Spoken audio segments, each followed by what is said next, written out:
Claro, amigo, aquí Dinamita Montilla, en el cual rompo definitivamente con esa amiga con la que estuve un tiempo conviviendo.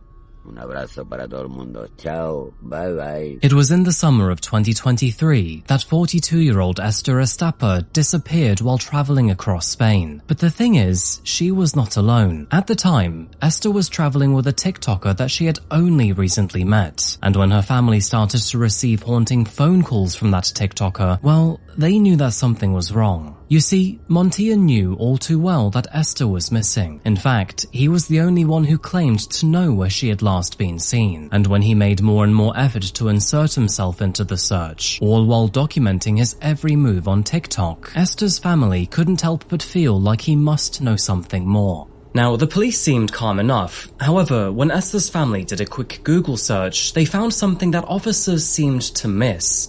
That this traveler who promised to find Esther was actually a convicted serial killer who somehow was then allowed back out into the public. Welcome back to Coffee House Crime, folks. My name is Adrian, and today we're traveling to Spain to talk about a case that I honestly struggle to believe, if I'm honest with you. I actually wanted to talk to you about this one because I genuinely can't fathom how many mistakes and screw-ups were made throughout the entire story. And with this one spanning over 40 years, several families, and two entirely different eras, you're probably going to think that these are two separate stories, but they aren't. Hey there folks, and welcome to Spain. Sunny welcomes aside, it was around 5:30 p.m. on August the 23rd, 2023, that Josefa Pepe Perez suddenly started to receive a slew of strange messages from her 42-year-old daughter, Esther Estapa. Now, Esther was a traveler, but despite that, she and her mother were always incredibly close to each other. No matter where Esther was in the world, she would always make contact with her mum every single day, just to check in and say that she was fine. However, there was something very, very strange about these messages that just felt a little bit different. In these messages, Esther claimed that she had now suddenly run out of money and was completely broke. And she also claimed that she hadn't always been honest with her mother, that she was now living on the streets with two Argentinian women. There was one other jarring comment that she made too. Apparently, she was now planning to leave Spain altogether, and she was going to move to Argentina, of all places, to begin a new life. Which, quite honestly, to her mother did not sound like Esther. She called her daughter to have a little discussion, or at least find some reassurance.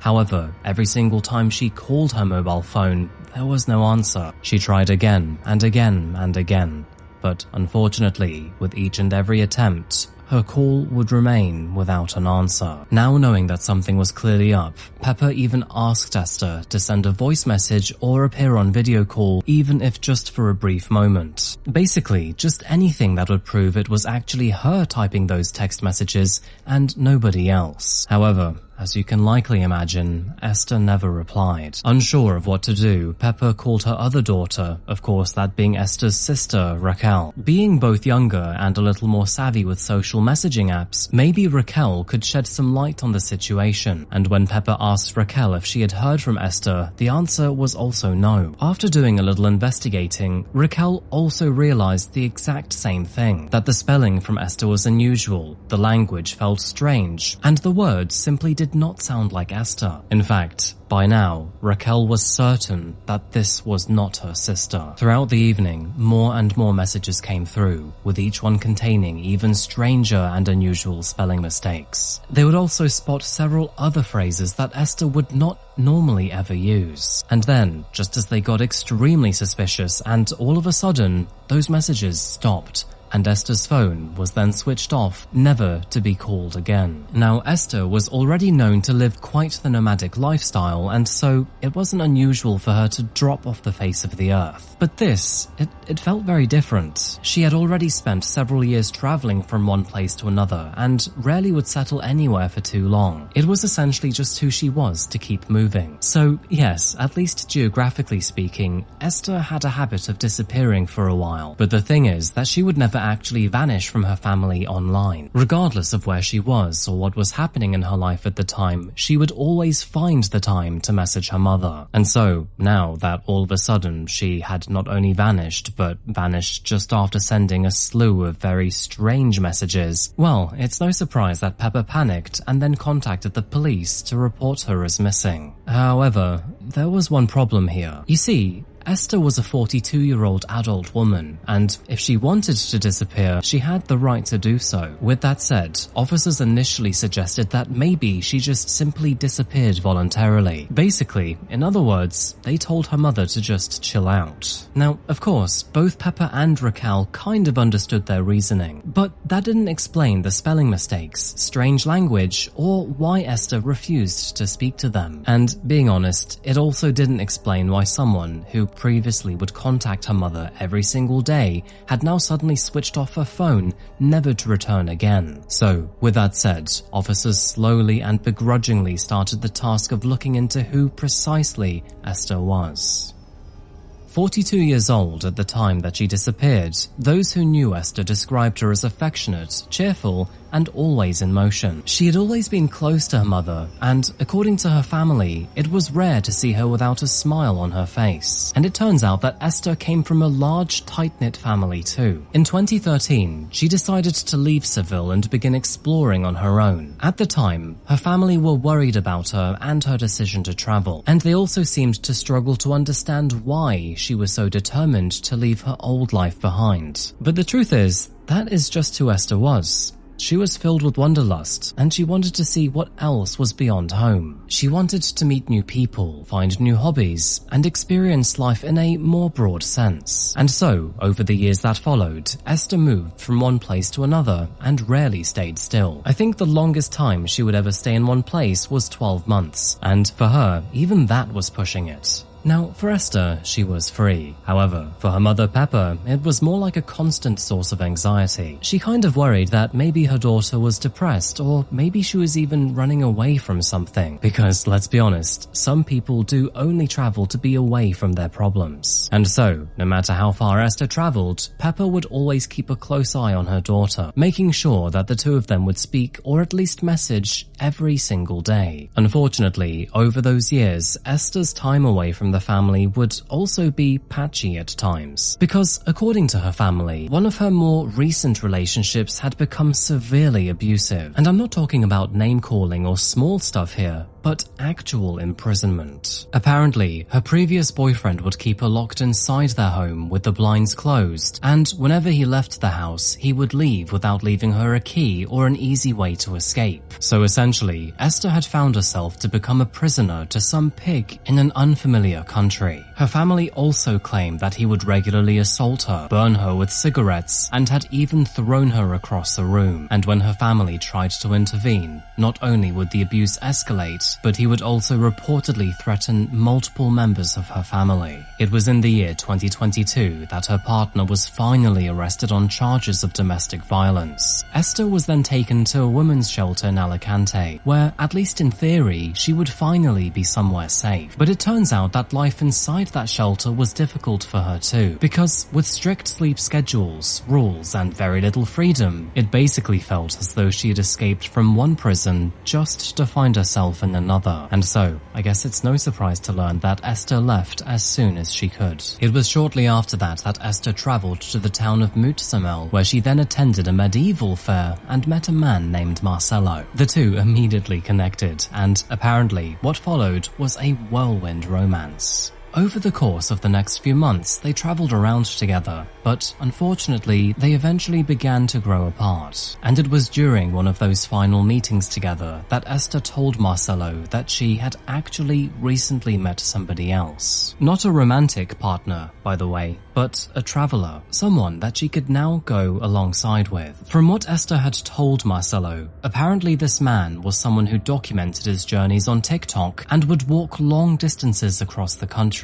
But otherwise, she kept the details about him quite vague. Now, at least from what we know, this man invited Esther to join him on an adventure across the Spanish peninsula. He told her that they would travel together until they found somewhere they wanted to stay. And the surprising thing here is that that Esther accepted his offer. But the thing is, what she didn't know is that the man she had chosen to travel with was actually hiding something very, very dark. In fact, it's probably far worse than almost all of us could imagine. Because when you think of the ultimate nightmare human, you would probably go for a murderer, right? You don't usually stop to think, well, maybe it's not one person, but several. Maybe they're a serial killer. Well, unfortunately, that is precisely who Esther stumbled upon. Let's be honest here, it's not something that she could have ever possibly imagined or even considered when she agreed to join him. Because apparently, this man, he was a real charmer. And so, on that note, who precisely was this mysterious TikToker? En el cual rompo definitivamente con esa amiga con la que estuve un tiempo conviviendo.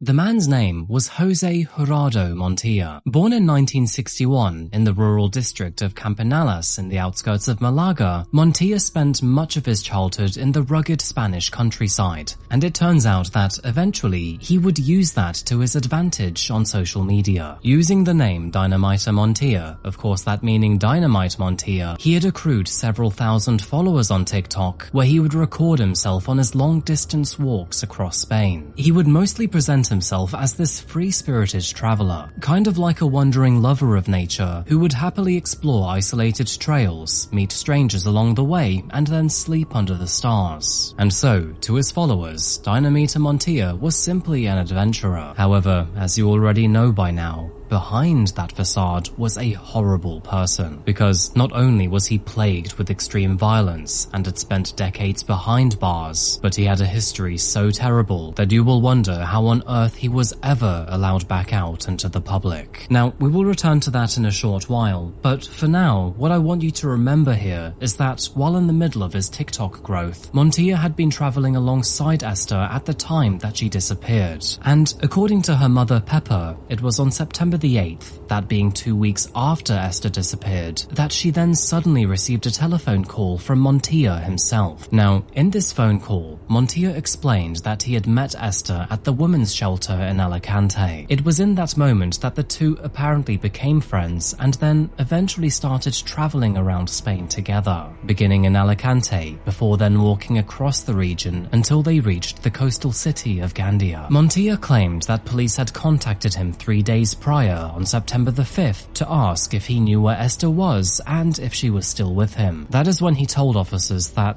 unfortunately, she wasn't, and according to him, the two had separated in Gandia, where he then continued to travel alone. However, as his conversation with Pepper continued, she noticed that Montilla had become unusually emotional about what he described as their brief 21-day friendship.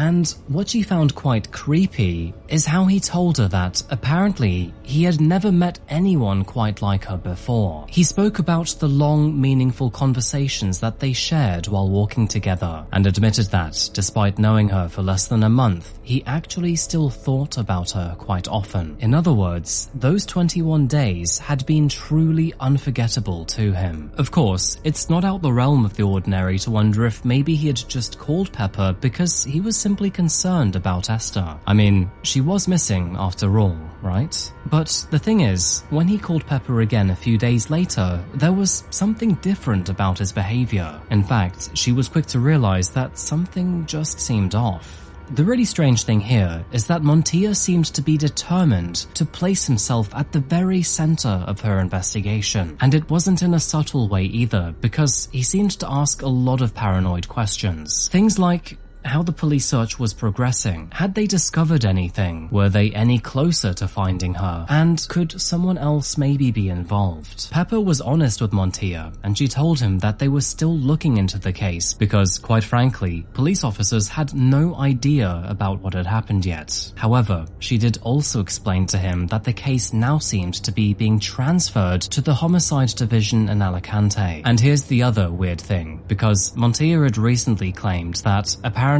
he was currently in Malaga with very little money. But now that he knew that this was now a homicide investigation, well, he changed his tone completely and said that he now intended to head over to her last known location to do a little search of his own. What a good little Samaritan, hey? So anyway, Montilla now promised that he would return to Alicante, retrace the route that he and Esther had traveled together, question anyone that they had spoken to along the way, and then search for any sign of where she might have gone. It would have been an extraordinary amount of effort, but of course, good old faithful Montilla was up to the challenge. Pepper had concerns though, and she told Montilla that she believed that something terrible must have happened to her daughter. However, funnily enough, Montilla immediately dismissed that possibility. Instead, he told her to have faith, stay strong, and wait for him to do his own digging. And so, with that said, he ended the call.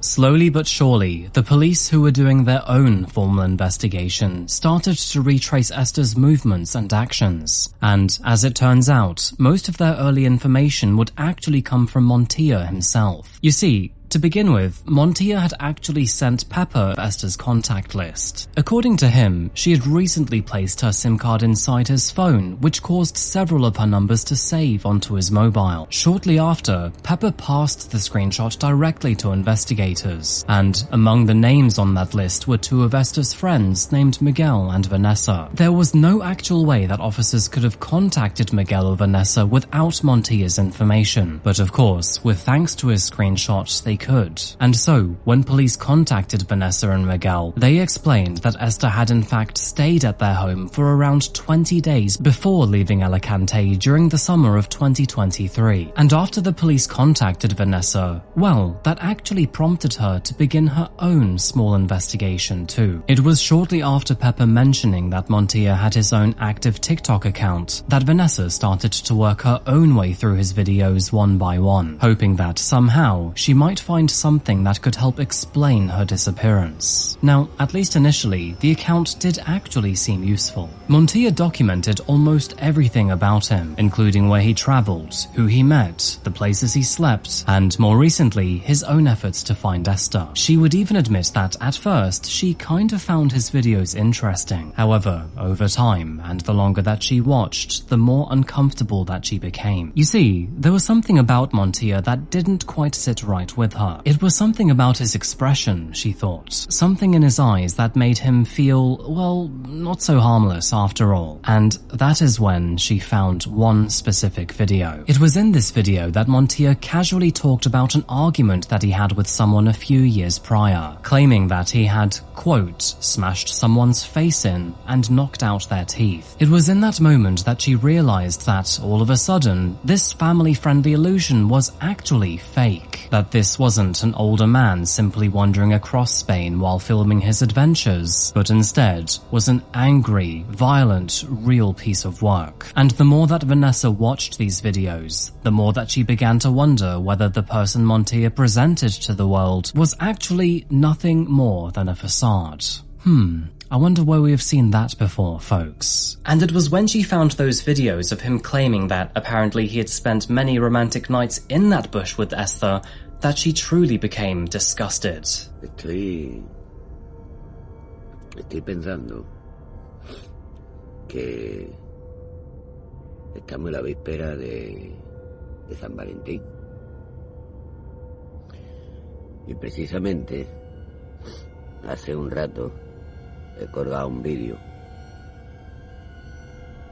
Now, up until this point in time, Vanessa and the rest of Esther's family did of course have their doubts. At the very least, they thought Montilla was a little bit strange, you could say, and they may have even wondered if maybe there was something more sinister to him too. But at the end of the day, they had very little proof. That is, of course, minus the massive serial killer red flag. But when they realized that there were TikTok videos suggesting that he was still potentially violent, I am sure that struck a new nerve. And, of course, so would have the videos where he claimed that apparently he was both romantic and sexually involved with Esther. However, if you thought that was bad, well, just you wait until what happened next. Now a little more concerned about who Montilla really was, they decided to get on the old Google and do a little more investigating of their own. And when Esther's mother and aunt decided to search his name online, what they found really would send their anxiety anxiety into overdrive. It was right there, and in a news article published in the year 2013, that they realized that Jose Gerardo Montilla was not a mere friend or cringe TikTok traveler, but instead was actually a convicted serial killer who had served several decades in prison for the murders of 4 people. Now, quite understandably, they immediately took this article and its information directly to the police. However, the response that they received was almost as wild as their discovery, because when they confronted the officers about it, they merely insisted that they must have found the wrong Jose Montilla. The information available to investigators apparently showed only one previous conviction: theft. Of course, that being far from murder. And that was strange, because Esther's family found out this information through Google alone, something which quite frankly isn't even comparable to the sophisticated internal databases that the police department should have access to. But even after showing these officers the news article, they all still remained unconvinced. And according to Esther's family, they were even told, quote, "This man wouldn't hurt a fly." Honestly, I can only imagine how completely surreal and frustrating this must have felt. It is almost indisputable that Esther had disappeared while traveling with this man, and now her family found out that he actually was a convicted serial killer. Yet, despite this, the very people who are responsible for investigating her disappearance seemed to actually have no real idea of who he actually was. And even worse, even when they were told about his history, they still wouldn't believe it. All they really needed to do here was connect a public TikTok account to the same name as a convicted serial killer. However, apparently, that is asking too much from them. And it's not like Montilla had kept this a secret either, because in several of his videos, he even openly spoke about having spending decades behind bars. The only difference here is that he never called himself a guilty man, but instead claimed that he had been convicted of crimes that he never actually committed, and would even go on to claim that apparently he was the victim of monumental injustice. Because according to this guy, it wasn't just the police or the courts that had an issue with him, but the entire world. And although Montilla was happy to talk about his years behind bars, he was far less willing to explain exactly what put him there in the first place. Yeah, I wonder why. So, talking about those serial killings, because of course, that is not a small part to this story. It was in November in 1985 in Malaga that Montilla claimed that he had been hunting foxes. Apparently, they were attacking his mother's chickens, so all things considered, he wanted them gone. It was while he was out there hunting that apparently he was caught in a violent downpour. Seeking shelter from the storm, he entered a nearby farmhouse and remained there overnight, because apparently when it rains, you plan an impromptu sleepover in an unfamiliar barnyard. According to Montilla, the owner of the property, that being 57-year-old Francisco Gonzalez, then opened the door and immediately pointed a shotgun at his face. But thankfully, the witty and sharp young Montilla was both smart and fast. He claimed that, apparently and somehow, he managed to grab the shotgun from Francisco and then fired in self-defense, unfortunately killing him in the process. However, there was one problem with Montilla's story. There were witnesses, and those witnesses claimed that apparently Francisco was unarmed. From that moment onwards, Montilla claimed that he had become the victim of a conspiracy, and that somehow the world had decided to turn against him. 2 years later, and in March of 1987, another man was killed in Cortillo Los Randos in Campanillas. Antonio Peral was 46 years old and previously worked as a chauffeur. It was on a random morning that month that his partially burned body was found inside a rural property. Once again, Montilla denied to have any involvement in his death, and would later claim that after his first encounter with the police, investigators had simply started to blame him for every violent crime committed in that part of the country. And then, 2 more murders would take place later that year near El Chorro, that being a popular beauty spot filled with many tourists in Malaga. 2 young tourists, that being one British and one German, had both travelled there together and were camping in the area. They would later be found dead, with both of their bodies bearing gunshot wounds and injuries caused by a knife. The locations of these 4 murders would tell investigators something very, very important. Each of them fell within roughly the same geographical area,